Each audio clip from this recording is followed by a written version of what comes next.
My name's George Van Vegel, originally from Eagle. Went to school in McGuanago here. We're in McGuanago on the Fox River. I started trapping 3 years ago, and I just basically got into it for nuisance trapping. I don't know what it is besides, I don't know, getting out. And I like to eat the meat, so I think it's better than venison. But right here we have a house that we tried setting up pretty close to a housing development that they're taking down a lot of trees in the back here in their backyards.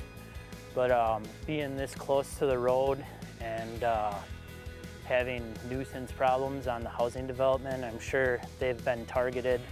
But out in front here, this is what they call a feed bed. This is what they'll stockpile all fall, winter, and then if the river freezes up or when it ices over, they continuously can swim out of the house, feed on all of that brush they stockpiled there.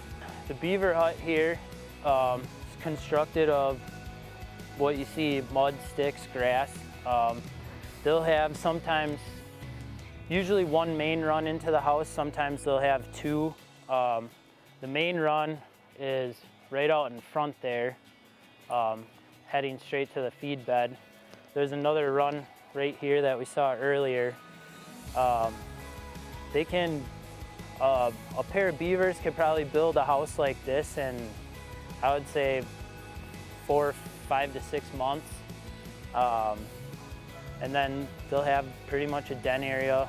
In the winter, when there's snow on this, you'll see one spot on the top. It's like a vent hole, basically like a chimney, where all the heat comes out. Female will have two to six, I've seen as many as 6 kits. And then once the kits, the 3-year-olds, once they hit 3 years old is when they'll get chased out. And then you'll catch a lot of 3-year-old males this time of year cruising the river looking for a female in a new area because he's getting kicked out by all their big males. So this is a good sign. So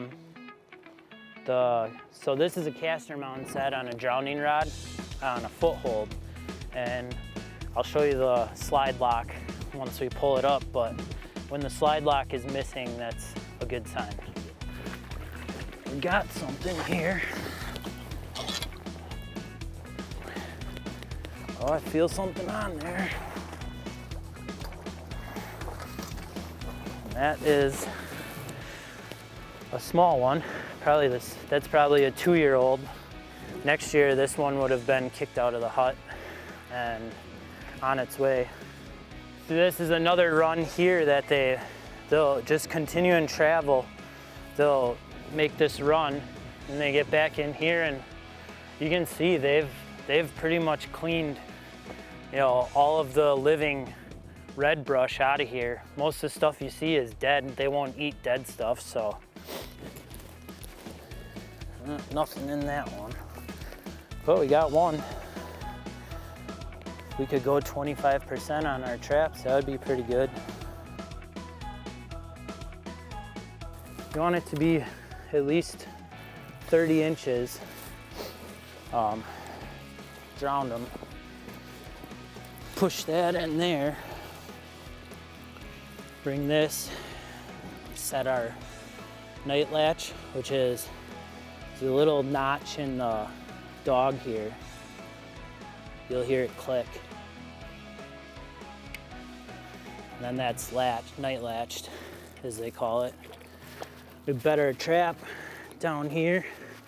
Make sure it's nice and tight. Take our stake, push it in. Want to make sure there's no grass or anything interfering with your slide, because if this doesn't go down, then you come here and find a live beaver, which is not the most pleasant thing to deal with.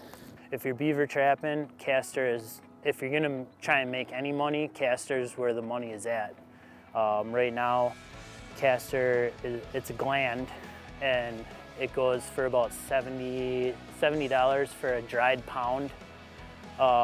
And They use it for everything. It's crazy, like high-end women's perfume, just Google it.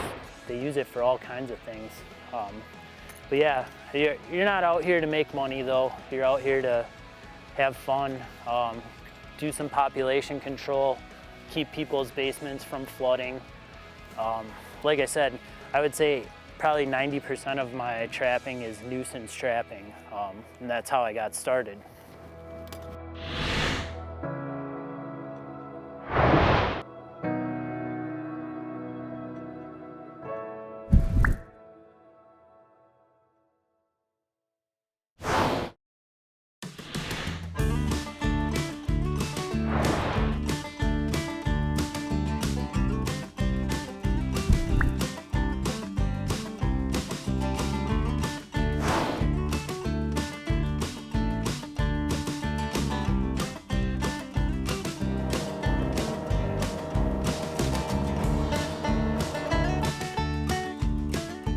I can tell you that these beavers have been trapped before because one, he was wedging sticks in my 330. See this stick?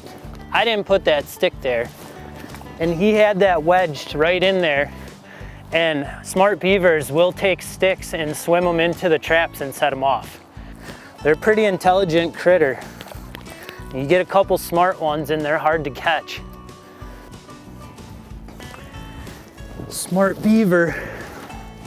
That's a miss. Now we're really educating them. I think the trap's missing, which is a good sign. Miss. Dang, that sucks. Probably a big one too. Push the caster mound up right next to it. And another fired trap.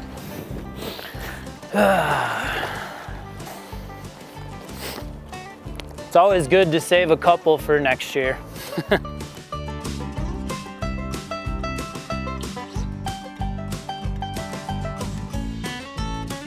Right here you have the beginning of a new hut. The lock's gone, so that's a good sign. Get them washed off. Feels like there's something there. That's a better one. Whew, got lucky. By the toe. I would say that's upper 40s for sure.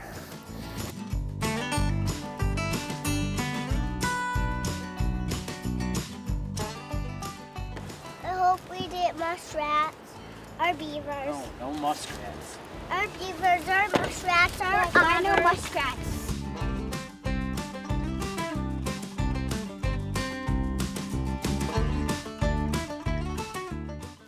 This is my every weekend during trapping. I get to go with these three, waking me up in the morning saying, "Dad, let's go check traps," right? Yeah. Yeah. Beaver. Beaver! It's a pretty good one too. Yeah, it's pretty big, Daddy. Yeah, Daddy thought it was a foot. Thought it was a foot? Yeah, you thought it was a foot. Perfect front foot catch. His foot is disgusting. There you go. Can I get it? All right, got to take it all the way back to the trunk now. I can't. Come on, you can help him. Daddy, help. Hey, we're in the kitchen, Shotgun Schaffer. We got Mr. Beaver. George Van Bagel, right? That's how you say your name? Yep, that's how you say it. You have something that I don't think not too many people ever seen or had, have they? No, probably not. We got a couple chunked up pieces of beaver backstrap here. We're gonna go throw them on the big green egg, cook them up for a little bit, cut them up and sample them. What do you think? Sounds good. All right, we got the big green egg up to 500 degrees. The coals are nice and red in there. We're gonna do like they do on the show, is put them sideways so there's some grate marks on there. Hear the sizzle in there? I'll take one 2-3 minutes on each side at that temperature. It shouldn't take long at all. We want, everybody, same with this meat as everything else. You want it pink or almost like a purplish inside with a nice sear on the outside. Yep. Okay.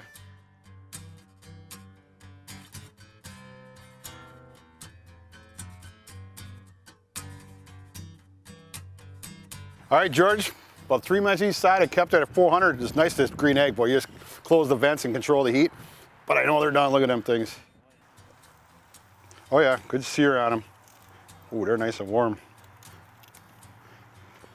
All right, we got the back straps off the grill, George. Once again, not too many people have this. I'm not gonna lie to you, I've never had it. I've had your hind ends, the chunks, the hind quarters of them we had, but never the back straps. So let's see what we got. I've actually never grilled them. You haven't? No. So this will be new for me too. I tell you, there's nothing better than that smoky flavor, and this has got a good flavor to it. The ultimate steak seasoning. That's perfectly cooked. That's what you want to see, right? The ring, nice ring around the outside and pink on the inside. Yep. Now I let this rest a couple minutes because when you cook it with it, it heats right away, but you gotta let it rest so all the juice doesn't come off. That's really good. I like that. Couple of towels? Sauce. Oh, the sauce? That's good. Yeah, it's got a little kick to it, but it's got a good flavor. It's like the perfect amount. Yep. Well, thanks, man, for coming in. Thanks you. for supplying the beaver. Like I say, you guys, give George a call. Yeah, thanks for taking along with me today. That was fun. If you have a nuisance beaver problem and you want to get rid of them, you can get a hold of me. They'll have my phone number, or look me up on Facebook, send me a message, and if I can't get to you, I can guarantee that I know someone that's within an hour of you. So thanks again. Don't mind me, George. I'm just going to keep eating. This is good.